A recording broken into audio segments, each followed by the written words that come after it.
Prabhu tui căng nhém khá ra yo anh cross balye su tong hong ye Calvary obung skang nang ha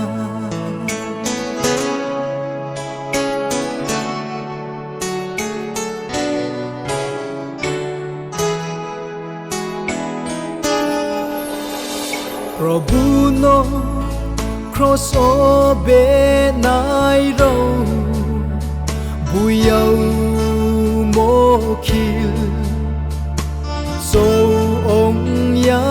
ye ang no mai ya cha mi bao se chang ya mama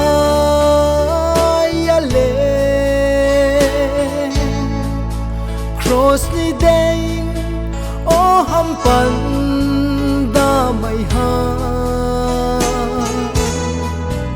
ang tho cross o thang pan da mai ha he rau ha check ma sia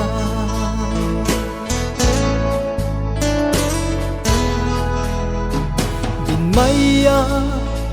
le cross ni deng yo anh kha phang o hiol ye to mo bin thuik thar bay ang thar ong ha chang ya mama ya le cross ni ding o ham pan da mai ha ang po cross o thang pan da mai ha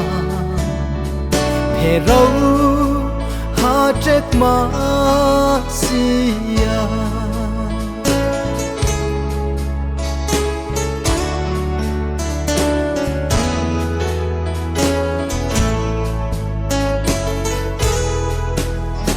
tong brom na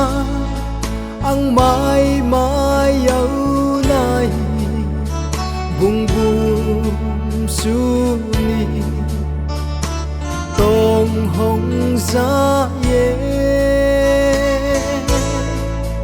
bin maya le bari li se chang ya mama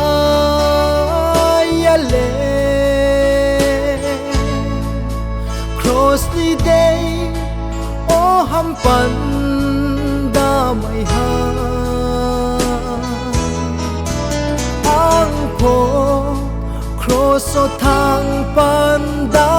mai ha he rau ha trek ma sia he rau ha trek ma sia